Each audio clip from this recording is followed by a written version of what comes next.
faire comprendre à travers la communication qu'il y a des solutions. Mais avant cela, il faut que le fond soit impeccable pour pouvoir prendre la parole. C'est ma conviction. On travaille en alliance, on se rassemble, on a besoin du collectif, on a besoin des forces vives. Le mandat social d'une ONG, c'est sa raison d'être, c'est l'impact qu'on veut avoir, c'est le changement qu'on veut provoquer. On dit c'est un acte de résistance face au repli. Tant mieux que l'époque ait changé et que désormais on se pose la question bien davantage du consentement éclairé des personnes. Pour nous, ça ne devenait plus approprié de s'exprimer sur ce réseau pour les raisons que l'on imagine. Comment garder le lien ? Comment continuer à faire passer ces messages ? Bonjour à toutes et à tous et ravi de vous accueillir dans ce nouvel épisode des Voix de la Com. Merci de nous suivre. Vous êtes de plus en plus nombreux et nombreuses à nous dire que c'est intéressant, que c'est utile ce qu'on fait à ce micro et ça m'encourage moi et toute mon équipe à continuer. Aujourd'hui, nous allons donner la parole, comme à chaque fois, à deux spécialistes expertes de la communication qui s'engagent. On va explorer la communication engagée dans deux grandes associations, le groupe SOS et Action contre la faim. Comment parler de causes sociales, de précarité, de migration, d'accès à l'eau, d'inégalité sans tomber dans du misérabilisme, tout en mobilisant en interne des bénévoles, des donateurs. C'est toute la question qu'on va se poser et surtout, comment structurer une stratégie de communication à partir, par exemple, d'un manifeste d'engagement fort dans un contexte où la communication associative est aussi un combat culturel, politique et parfois existentiel. Pour en parler, j'ai le plaisir d'accueillir à ce micro Lucie Codias, qui nous accueille d'ailleurs ici au sein des bureaux de Action contre la faim. Merci de nous recevoir, Lucie. Bienvenue chez nous. C'est avec plaisir. On est à Montreuil, dans des bureaux fort agréables.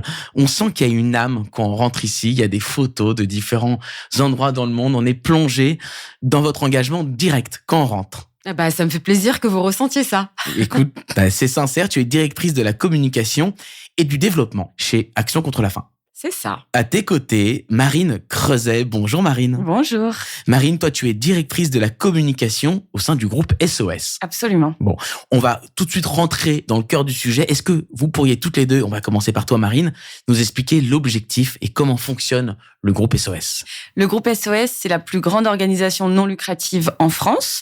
Ce sont 26 000 collègues très engagés sur le terrain avec deux objectifs. Pour faire simple, le premier objectif, on gère de manière non lucrative des établissements sociaux et médico-sociaux. C'est-à-dire que dans toute la France hexagonale, mais également en Outre-mer et à l'étranger, on gère des centaines de structures sociales qui accueillent des personnes migrantes, des personnes en grande exclusion, des SDF, des personnes en situation de handicap, mais également nous disposons d'hôpitaux non lucratifs, d'EHPAD non lucratifs. Donc ça, c'est vraiment notre première branche, gestion non lucrative d'un grand nombre de structures sociales.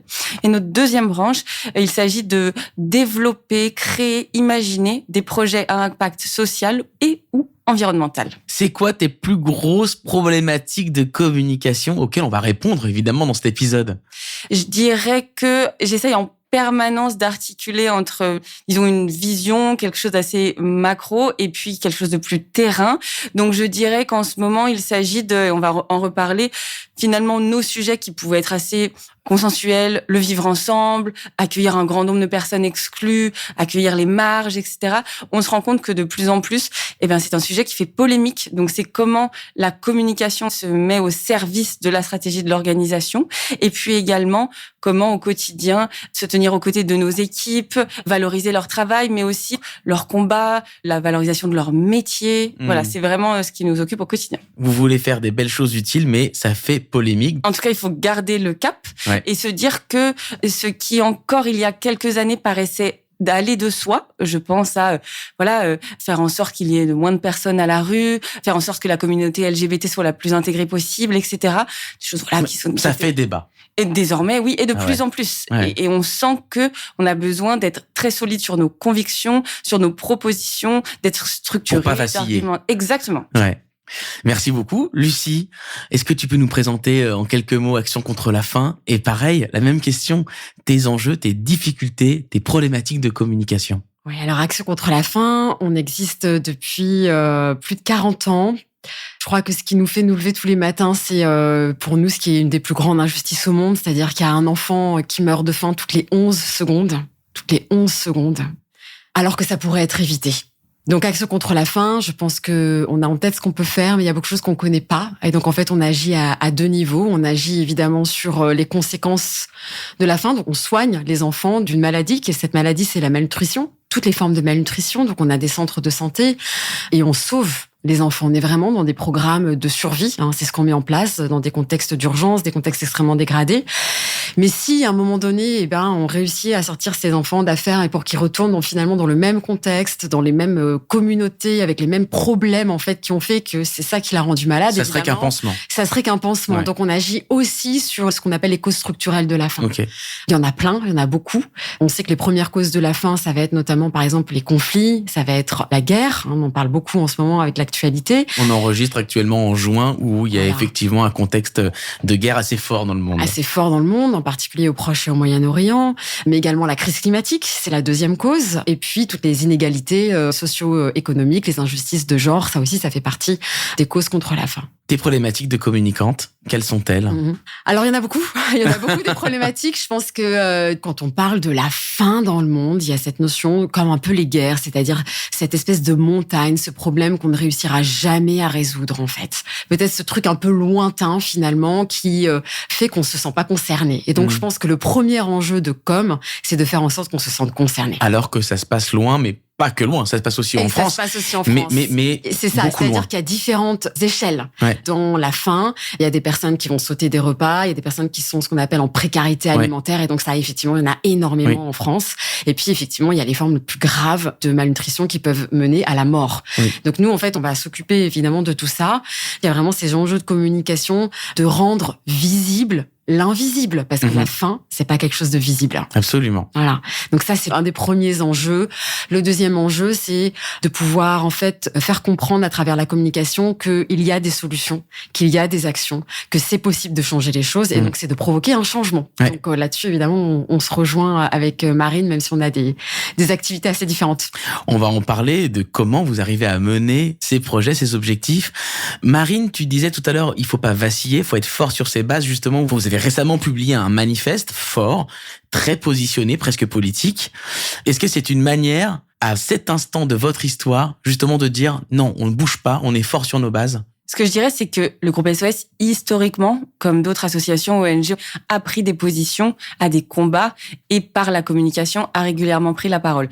D'ailleurs, comme Action contre la faim, le groupe SOS également a 40 ans. D'ailleurs, il faut savoir, dans les années 80, ça a été une période très dense de naissance de grosses associations ONG, etc. Ça a été notre cas.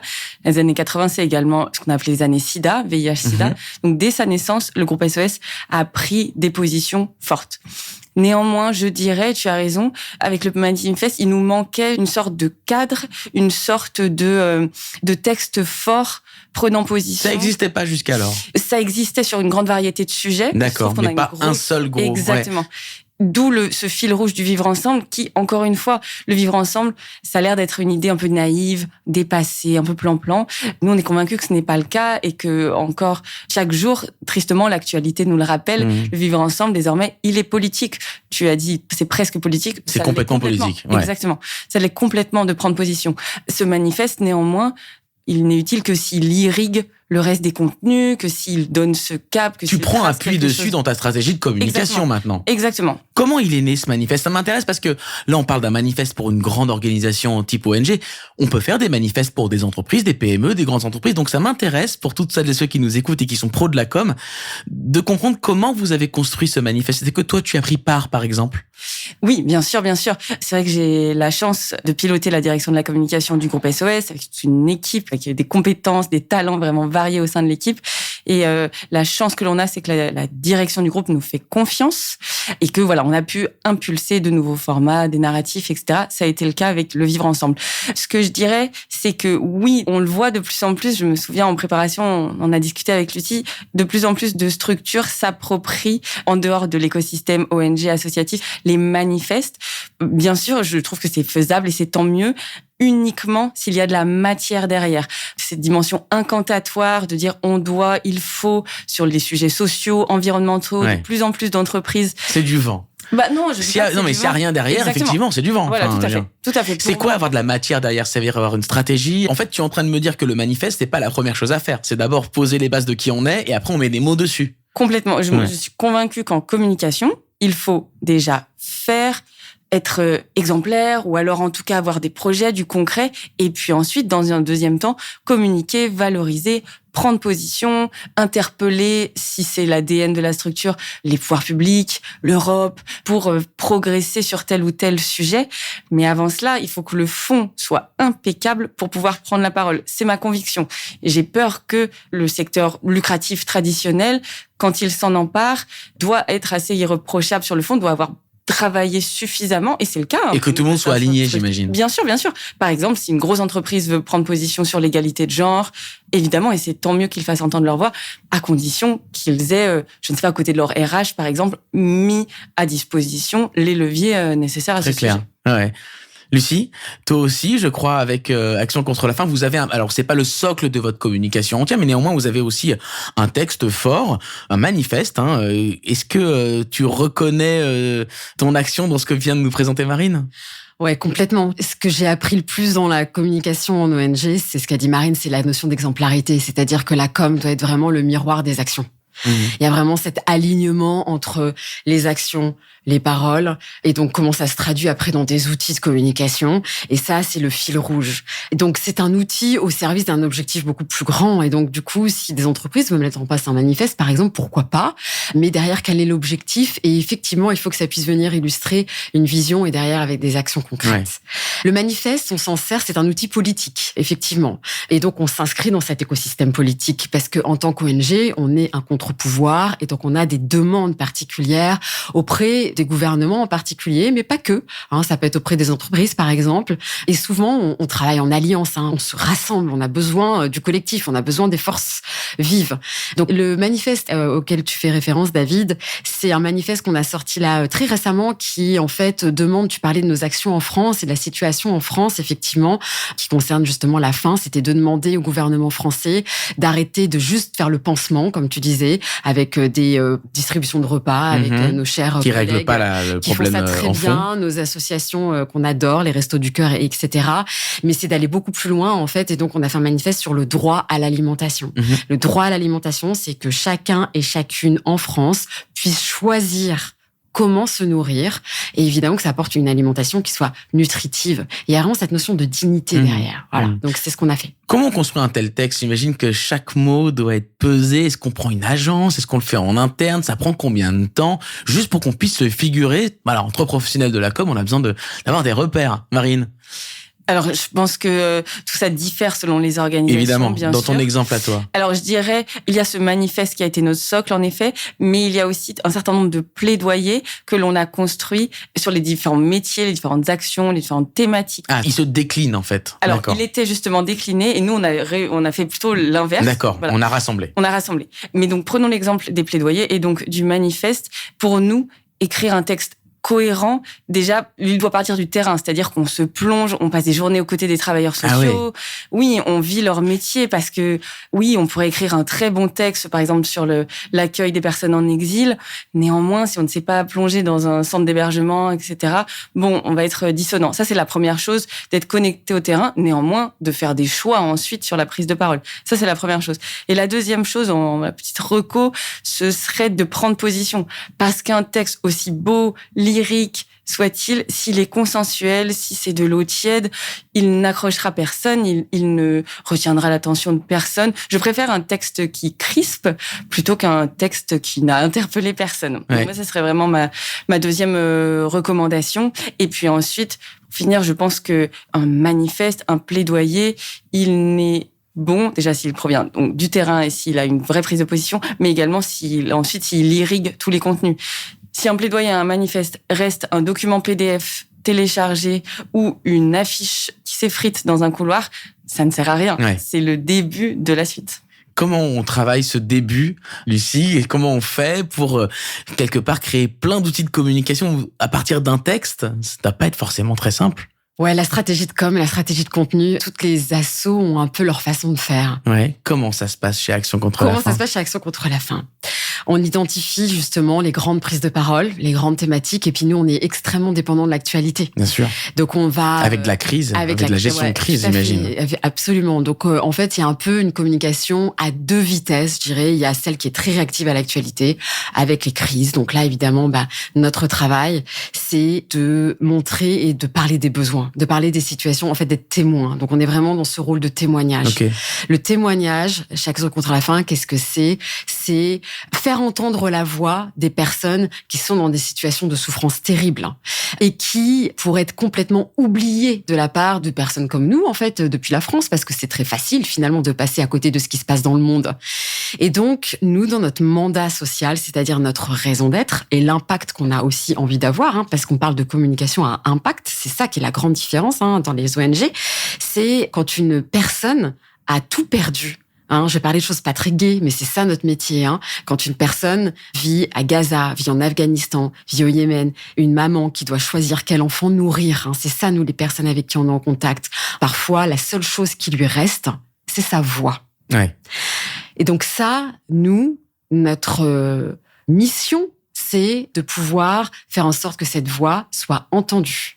Et donc ça, pour moi, j'ai la chair de poule en le disant, parce que c'est ce qui fait une différence énorme entre mon passé d'agence de communication à travailler pour des marques pour autant fun et super, etc., et très intéressante d'un point de vue marketing, et le travail que je fais au quotidien avec Action contre la faim. Donc il y a vraiment cette notion, premièrement, de témoignage qui est au cœur de ce qu'on fait pour les personnes. Pour rapprocher aussi ces voix-là de nous, c'est faire le focus et mettre la focale sur ces gens-là. Ouais, c'est ça. Directement. Parce que, en fait, chez nous, on s'occupe beaucoup des enfants.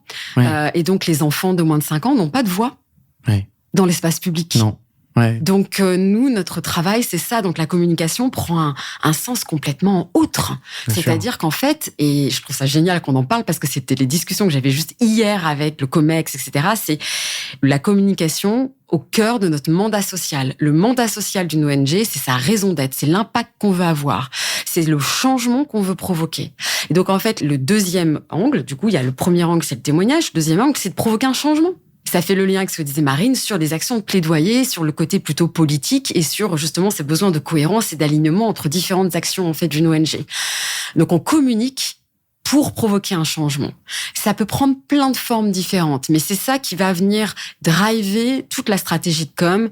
Donc, évidemment, on va déterminer en amont, et ça se fait pas que au niveau de la direction de la com, ça se fait avec la direction générale, le conseil d'administration, ça se fait avec la direction des opérations chez nous, parce que on est une ONG de terrain, on est dans 50 pays, et en fait, du coup, c'est de se dire, OK, quel changement, en fait, on veut accomplir?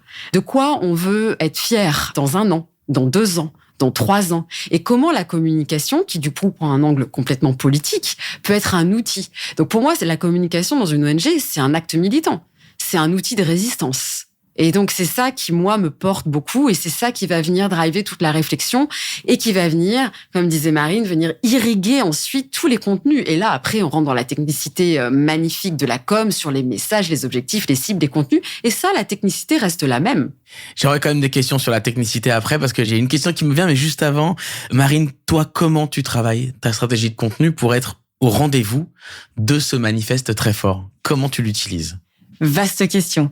Je pense que d'avoir déjà ce cadrage, d'avoir également en tête nos objectifs. Nos objectifs, ils sont à différentes vitesses. C'est-à-dire que nous aussi, on a besoin de raconter des histoires, de rebondir face à l'actualité. C'est vrai que nous travaillons peu sur l'international. Alors si, nous avons une très belle branche internationale, mais on ne fait pas d'humanitaire d'urgence. Ce sont des ONG qui font des renforcements de capacité à l'international. Donc sur la pluralité de nos métiers, on a besoin d'être fort sur les messages, de savoir rebondir face à l'actualité. Et on a besoin néanmoins également de proposer des nouveaux contenus, des nouveaux formats, et de faire en sorte, encore une fois sur ce fil rouge du vivre ensemble, de se dire sincèrement, vraiment, oui, la communication, c'est un acte de résistance. Je suis complètement d'accord. Nous, on dit c'est un acte de résistance face au repli au pluriel d'ailleurs. Je trouve qu'on le sent particulièrement en ce moment. Pour nous, on voit la communication comme une manière de mettre le pied dans la porte et de faire entendre nos messages, quel que soit d'ailleurs le niveau, l'objectif, la cible. Donc ensuite, voilà, sur la stratégie de contenu, j'ai la chance d'avoir une équipe qui est très pluridisciplinaire. C'est finalement comme une petite agence avec des spécialistes des contenus, de l'événementiel, des réseaux sociaux, de la com interne également, qui est très importante chez nous compte tenu du grand nombre de salariés et de la grande diversité des métiers. Donc, moi, ce que j'adore dans la com, c'est vraiment se dire, voilà, on s'est donné un fil rouge. Désormais, avec toutes les expertises que vous avez, on va discuter, on va se proposer des choses, on va rebondir et on va faire en sorte d'être à la fois cohérent, mais surtout pas, encore une fois, pas tiède, pas triste, et puis aligné avec nos convictions. Et d'ailleurs, ce qui me permet d'ajouter quelque chose, le paysage associatif, le paysage non lucratif, il est très vaste, il est très divers. Je trouve qu'il est extrêmement important qu'il y ait des associations ou des ONG très militantes dans leur communication, qui interpellent, je pense à Utopia 56 par exemple. Je trouve également important que, si on caricature, que de l'autre côté du spectre, il y ait des assos qui soient davantage gestionnaires, qui vont accueillir un grand nombre de bénéficiaires sans forcément prendre la parole. Très bien. Moi, j'apprécie que le groupe SOS se situe à un intermédiaire. C'est-à-dire, voilà, on n'est pas une association ou un grand groupe qui fera des interpellations Place de la République, qui montrera des temps de Place de la République. Ce n'est pas notre registre de communication et d'action. Néanmoins, c'est extrêmement important que des cousins associatifs travaillent sur ces thématiques. Et néanmoins, on ne sera pas non plus à ne jamais prendre la parole. Et moi, j'apprécie que l'on prenne la parole de manière constructive, avec des propositions que les pouvoirs publics peuvent ou pas appliquer. Mais en tout cas, j'apprécie que notre dimension soit celle-ci. C'est un peu sur une ligne de crête, en fait, j'ai l'impression. Et aussi, il faut faire de la communication impactante, sans tomber dans du spectaculaire, dans l'exploitation de la détresse. J'imagine qu'on doit toujours être, toutes les deux, vous devez être sur une espèce de ligne où il faut pas tomber d'un côté ou de l'autre. Comment on travaille ça? C'est pas facile. J'ai l'impression que c'est un vrai sujet. Ouais, c'est de l'intuition peut-être. Alors, il y a l'expérience, effectivement, et je pense qu'il y a l'historique. Et c'est vrai que chaque fois contre la fin, on a un historique en termes d'images très fortes qui ont marqué le monde et qui étaient nécessaires à un moment donné, dans les années 80, dans les années 90, pour choquer. Ces images qu'on a tous en tête, là, qui nous viennent d'enfants extrêmement dénutris, de situations extrêmement graves, on ne les utilise absolument plus dans nos communications depuis 20 ans. Pourquoi? Parce qu'il y avait cette... je pense qu'elles ont été nécessaires à un moment donné avec ce rôle de provoquer en fait une prise de conscience du monde. Et en fait, il y avait cette notion de culpabilité que ressentaient les gens. Et on veut pas rendre coupable les gens. Non, parce qu'on trouve que c'est pas le moyen en fait d'agir et que c'est pas du tout la façon dont on a envie de construire une relation avec les personnes qui nous soutiennent. D'accord. Et on a envie de construire une relation avec les personnes qui nous soutiennent parce que elles aussi, elles trouvent que des enfants qui ont pas assez à manger et qui meurent de faim, c'est la plus terrible des injustices qui soit et qui ont envie de faire quelque chose. C'est des personnes qui se sentent appartenir un peu à cette citoyens et citoyennes du monde, quelque part, parce qu'effectivement, on est une organisation très internationale, du coup, Action contre la faim, qui a cette conscience, en fait, de l'interdépendance, de l'interconnexion du monde, en fait, et de nos systèmes, comme on a vu avec Covid, par exemple. Donc, il y a cette conscience que, en fait, quand j'agis ici en France, je fais une action, je fais un acte, en fait, derrière, ça va avoir une conséquence. Donc, ces images, on n'en a pas besoin. En revanche, tu as complètement raison, David, on est sur cette ligne de crête de montrer une réalité. Et la réalité, elle est difficile. La réalité, elle est douloureuse. La réalité, c'est qu'il y a des enfants, comme on l'a en tête là maintenant tous, qui sont comme ça dans nos centres de santé en ce moment. Mais on va choisir de montrer d'autres situations et donc on se pose la question toujours de l'utilité. Est-ce que cette image est utile ? Et donc, on a une ligne très rouge. On a une charte éthique de l'utilisation de nos images, complètement, qui est validée par le conseil d'administration. Enfin, c'est quelque chose qu'on prend très au sérieux chez nous. Et donc, on a un cadre. Donc, on s'inscrit dans ce cadre. Et quand bien même on a ce cadre, on va toujours se questionner sur est-ce que cette image, si elle est peut-être un peu plus forte, on va dire, que d'autres, est-ce qu'elle est utile? Est-ce qu'elle apporte quelque chose? Quelle est l'intention derrière? Surtout, est-ce qu'elle respecte la dignité des personnes? Est-ce qu'elle respecte la dignité des enfants? Les pauvres qui peuvent pas s'exprimer pour eux-mêmes. Alors, il faut savoir que quand on va sur le terrain pour faire de la collecte de contenu, on a des déclarations où on dit, je suis d'accord, on explique pourquoi on est là, on explique pourquoi c'est important de partager son histoire, on demande l'autorisation aux personnes qui sont là, on demande l'autorisation aux mamans qui sont avec leurs enfants de prendre les photos. Il y a un grand respect de l'enfant en tant qu'individu, encore plus quand il est dans une situation comme ça terrible. Et donc, en plus de ça, on s'est mis la complexité d'avoir des formulaires de consentement valables juste pendant 5 ans. Ce qui veut dire qu'il y a une revue en fait, continuelle de nos images. Et donc ça, c'est un sacré boulot. On parlait de ressources et d'équipe là avec Marine. Là, j'ai une personne chez moi dont c'est le travail à temps plein de gérer les images. Incroyable. Parce que on est là depuis 40 ans et qu'on n'a pas envie d'utiliser une image, par exemple, d'un petit enfant d'il y a 10 ans, d'une situation qui a changé. Ça fait partie de nos valeurs. Ouais. Marine, de votre côté, comment vous faites pour pas tomber dans quelque chose qui serait trop hard, trop misérabiliste? Je trouve que Lucie a dit beaucoup de choses, et notamment sur la fin, tant mieux que l'époque ait changé et que désormais on se pose la question bien davantage, je pense qu'à certaines périodes, du consentement éclairé des personnes. Parce que oui, la communication, c'est raconter des histoires, procurer des émotions. Et donc, on a besoin du terrain, des images du terrain, et puis aussi de pouvoir faire exposer cette réalité, montrer que oui, et c'est ce qui se passe en France quand on s'occupe, par exemple, de personnes en grande précarité. Bien sûr qu'on a besoin de montrer quelque chose. Néanmoins, tant mieux que désormais dans les directions de la communication et plus globalement d'ailleurs dans les organisations se pose la question du consentement, de l'éthique, de se dire mais est-ce que cette personne est d'accord et est-ce qu'elle a compris la manière dont on voulait communiquer à son sujet derrière. Donc il est vrai que ça crée de la complexité, mais je pense qu'on est d'accord toutes les deux pour se dire c'est de la bonne complexité et tant mieux que l'on ait mis en place des garde-fous, des processus là-dessus. Donc je dirais que c'est la même chose, c'est de se dire oui pour procurer de l'émotion, mais surtout pas. Vous êtes très alignées toutes les deux. Oui, là-dessus. Lucie, tu voulais rajouter quelque chose? Oui, je voulais rajouter quelque chose parce que je trouve que rien de mieux que la personne elle-même pour raconter son histoire. Parfois c'est possible, parfois c'est pas possible, bien évidemment. Mais par exemple, pour les 40 ans d'Action contre la faim, on se demandait mais qu'est-ce qu'on va raconter en fait? Intéressant parce que ok, c'est 40 ans, mais bon, super. Et puis idéalement, on aimerait ne plus exister en fait. C'est ça l'idée derrière. Et en fait, on avait organisé des workshops photos avec un photographe professionnel dans 4 pays. Il y avait la Côte d'Ivoire, la Jordanie, et puis je sais plus les 2 autres. Et on leur avait donné des appareils photos, on leur avait expliqué en fait comment raconter une histoire, comment s'en servir, et on les avait accompagnés sur quelle histoire ils avaient envie de raconter eux. Oui, et puis il y avait aussi au Bangladesh dans le fameux camp des Rohingyas. Et en fait, c'est eux qui étaient allés dans leur tente, dans leur camp, raconter des histoires, raconter ce qu'ils voyaient de leurs propres yeux. Et ça, je trouve que c'est un changement de paradigme hyper fort. Parfois, on peut le faire, parfois, on peut pas le faire. Lorsqu'on veut avoir une communication engagée, on a envie qu'elle soit efficace, que le plus grand nombre puisse la découvrir. Pour autant, il y a peut-être parfois des moyens de communication, des réseaux sociaux qui sont pas OK. Est-ce que vous avez cette réflexion en disant je vais être le plus efficace possible pour que tout le monde l'écoute, ou alors non, je veux pas aller sur tel type de diffusion parce que c'est pas OK avec notre éthique? Comment on arbitre ça? Oui, vous avez l'air de dire que toutes les deux c'est une problématique. Marine? Oui, on l'a dit tout à l'heure, notre conversation, elle tourne beaucoup autour de la communication à impact positif donc. Il y a la manière de procurer ce message, on vient de parler de la manière de faire les choses, mais également le choix des canaux de diffusion. Bien sûr. On dit toujours le média, c'est déjà une partie du message. Pour nous, la question, oui, elle s'est posée vivement comme d'autres organisations il y a quelques mois au sujet de X, ex-Twitter. Il est vrai qu'on a décidé de fermer ce canal. Pour nous, ça ne devenait plus approprié de s'exprimer sur ce réseau pour les raisons que l'on imagine. Néanmoins, à ce stade, notre réseau Facebook, Instagram sont bien ouverts, fonctionnent très bien, font partie du groupe Meta qui néanmoins a pris des positions rudes, notamment sur les politiques de diversité, a coupé un grand nombre de ses politiques internes à ce sujet. Nous disposons d'un compte TikTok également. Et il est vrai qu'on se questionne, on échange, et à la fois on a besoin de faire passer nos messages. Toute la problématique. Complètement. De votre côté, Lucie, pareil. On est parti de X, ex-Twitter, en mettant un message très sympa de pourquoi on partait. Donc c'était assez salé. Voilà, en disant que c'était terminé, qu'on se reconnaissait plus dans les valeurs et les déclarations du réseau. C'était effectivement une décision qui était assez sectorielle dans le monde associatif. Oui. Maintenant, on est face à un dilemme, en fait.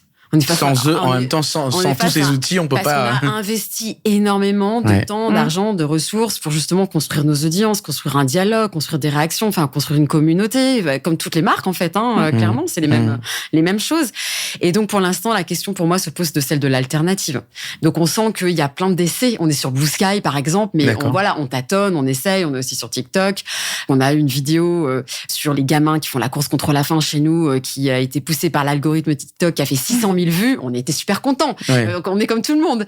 Et puis finalement, elle se pose vraiment des questions éthiques, mais surtout de l'alternative et de comment garder la relation, comment garder le lien, comment continuer à faire passer ces messages. Donc on est un peu face à un dilemme, et c'est vrai qu'il y a des discussions au niveau du secteur, les ONG qui se parlent et qui se posent des questions. Est-ce qu'il ne faut pas recommencer à communiquer comme avant et réfléchir aux vieilles recettes, des bonnes vieilles recettes? Est-ce qu'il n'y a pas ça finalement pour s'affranchir en fait de ces positions ultra dominantes? Mais c'est facile à dire, c'est peut-être pas facile à faire.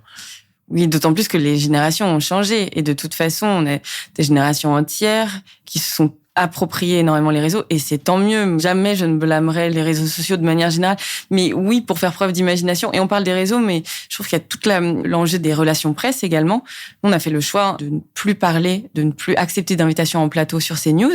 Ça nous a causé quelques désagréments. Nous avons eu des journalistes de CNews qui se sont présentés spontanément devant des structures sociales, notamment, par exemple, des alternatives à la prison pour des jeunes qui devraient être incarcérés, etc. Donc voilà, on sent les angles qu'ils souhaitent prendre, ou évidemment pour nos structures d'accueil de personnes en exil.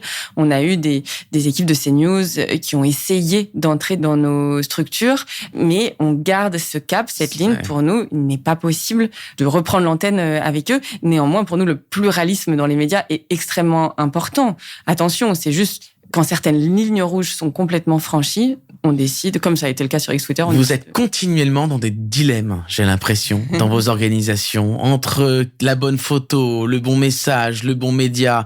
Ça doit pas être simple, et j'ai l'impression à vous écouter que ça revêt une difficulté supplémentaire par rapport à des communicants qui travaillent dans une entreprise, qui ont des valeurs, mais pas forcément des engagements aussi forts. J'ai le sentiment de toucher le doigt d'une difficulté assez intense. Qu'est-ce que vous conseilleriez, ce sera ma dernière question, à des jeunes communicantes qui voudraient devenir un jour directrice de la com? Quelles erreurs ne pas commettre? Commettez des erreurs. Et lesquelles tu as commises, par exemple, toi, Lucie? Lesquelles j'ai commises? Oh là là. Je sais pas si je peux appeler ça des erreurs. Je crois que ça faisait vraiment partie de mon expérience. Moi, j'ai travaillé pour des grandes marques d'alcool. C'est une erreur, ça? Non, ça faisait partie de l'expérience. T'as appris? C'est-à-dire que j'ai appris. Je pense qu'en fait, la Lucie qui sort d'école de commerce à 25 ans et la Lucie de maintenant, bon, il s'est passé quelques années entre-temps. Très peu. En fait, ça faisait partie de l'expérience. Moi, j'inviterais en fait les personnes qui ont envie de faire une communication utile, une communication à impact ou une communication politique. Je les inviterais à faire un maximum d'expérience et à toujours se questionner. À pas rentrer tout de suite dans ce type d'organisation, parce qu'il faut voir plein de choses avant d'arriver. Faut être armé, en fait. Non, je pense qu'il faut justement faire les expériences dans différentes structures et en fait, justement, y voir un petit peu de tout. De faire un petit peu des stages partout, etc., dans différentes structures. Je pense que ce qui est important aussi, c'est peut-être d'avoir quelque chose, une affinité avec la cause. Je pense que ça, c'est super important. De sentir en affinité avec la cause. Quelle cause on veut porter, quelle cause on veut défendre. Ouais. Marine, quel conseil, quelle erreur tu as pu commettre? Ce qui est intéressant, c'est que j'ai également travaillé en agence avec un portefeuille client, avec certains clients, donc voilà, je ne retravaillerai plus. Vous vous étiez déjà rencontrés toutes les deux avant cet épisode? Non, jamais. Jamais. Voilà, on crée des liens. Voilà, c'est comme ça. Avec plaisir d'offrir. Donc complètement aligné avec ce qui a été évoqué, parce que c'est extrêmement formateur pour la suite. Moi, ce que je dirais, c'est d'être extrêmement curieuse. Et la com, c'est une multitude de métiers. Il se trouve que je suis arrivée par le segment de la presse, parce que j'étais attachée de presse. J'ai débuté attachée de presse dans le milieu de la com. Et pour moi, lire, écouter, regarder la presse chaque jour, c'est extrêmement important. Et c'est quelque chose que je dis beaucoup. Avoir un fond de connaissances générales qui permettent d'être à l'aise, en fait. Ouais. Absolument. S'approprier un grand nombre de sujets. Lire beaucoup. Écouter des podcasts, par exemple. Exactement. Non, mais vraiment être connecté à un très grand nombre de contenus. C'est quelque chose que je répète beaucoup dans l'équipe, auprès des alternants, des stagiaires, même sur des personnes qui sont éloignées, même dans la com, des personnes qui sont éloignées des métiers de pur contenu, RP ou quoi que ce soit, mais même sur des métiers d'événementiel, des métiers assez éloignés. Pour autant, pour moi, c'est tellement le socle. Il est vraiment cette curiosité, le fait de savoir passer d'un sujet à l'autre, de se nourrir de différentes analyses, d'essayer d'être le plus diversifié possible dans son approche de la presse. Voilà, je l'ai évoqué précédemment, le pluralisme, la pluralité de ce que l'on peut lire est déterminant, sauf sur certains limites, évidemment, mais nourrissez-vous de 1000 contenus. Pour moi, c'est extrêmement précieux. Lucie? Les rencontres. contactez-nous sur LinkedIn. Alors, peut-être pas nous que tout. Tu vas recevoir des contacts alors. Mais du coup, par exemple, ici, sur l'équipe com chez Action contre la faim au siège, je pense qu'il y a une 20aine de personnes. On a aussi beaucoup de stagiaires, d'alternants et de jeunes. Du coup, ça, c'est top. Voilà, si vous savez pas trop comment faire, vous tapez dans la barre de recherche LinkedIn, communication, Action contre la faim. Vous allez avoir plein de profils qui vont sortir. Et tac, vous ajoutez. Et voilà, en quoi consiste ton métier, c'est quoi, quelles sont tes problématiques, un peu comme tu nous as demandé finalement, David. Et je pense que ça, ouais, c'est ultra riche. Et j'imagine que vous n'êtes pas toute seule pour accomplir tout ça. Marine, un petit mot peut-être pour tes équipes. Tu en parles beaucoup en off, même au micro. Oui, absolument. J'ai la chance d'avoir construit cette équipe. J'ai la chance qu'on m'ait fait confiance pour faire naître cette direction de la communication, ce qui représente une petite quinzaine de personnes et désormais, avec beaucoup de jeunes également, donc quelque chose de très rafraîchissant, un grand nombre de compétences, de technicité, d'expertise. Donc vraiment, merci à chacune et chacun de la direction de la communication du groupe SOS. Et toi, Lucie, combien de personnes travaillent avec toi? C'est une belle équipe quand même, hein. Alors sur la direction communication et développement, parce qu'on a aussi, moi j'ai aussi dans le département là tout ce qui est la collecte de fonds, on est à peu près une centaine de personnes. Ah oui. Donc ça inclut aussi tous les stagiaires, les alternants qui correspondent à peu près à 30% de nos effectifs. D'accord. Et sur la com, l'équipe com en tant que telle, c'est une 20aine de personnes. Et donc comme là on a beaucoup parlé de la com et qu'en plus c'est mon ancien poste, directrice déléguée à la com. Franchement, je les embrasse sincèrement et je les remercie pour leur travail, pour leur engagement. C'est intéressant à chaque fois d'assister à une réunion avec eux parce qu'effectivement, ils se prennent la tête sur beaucoup de choses, mais dans le bon sens, avec le souci de toujours trouver en fait ce qui est juste. Donc voilà, merci pour ça. Merci à toutes les deux. Je pourrais parler des heures avec vous tellement je sens cette passion. Merci Marine d'avoir été avec nous. Marine Creuset, donc pour LinkedIn, hein, Marine Creuset, directrice de la communication au groupe SOS. Avec un Z. Et voilà, avec un Z, comme ça, voilà, Creuset avec un Z, ET à la fin. Et Lucie Codias, merci beaucoup. Merci. Directrice de la communication et du développement chez Action contre la faim. On sent bien à travers ce que vous avez partagé au sein de ce micro que une communication engagée, c'est pas juste une question d'image, c'est un travail de fond, c'est une question de vision, de responsabilité, c'est une ligne de crête continue et une sacrée difficulté pour pouvoir faire passer ces messages engagés et faire en sorte que les choses changent. Merci à toutes les deux et à très bientôt à toutes et à tous qui nous écoutez. Si vous voulez continuer à discuter autour de ce podcast, on continue sur les réseaux ou sur LinkedIn, hein, vous avez compris, vous nous ajoutez. À très bientôt.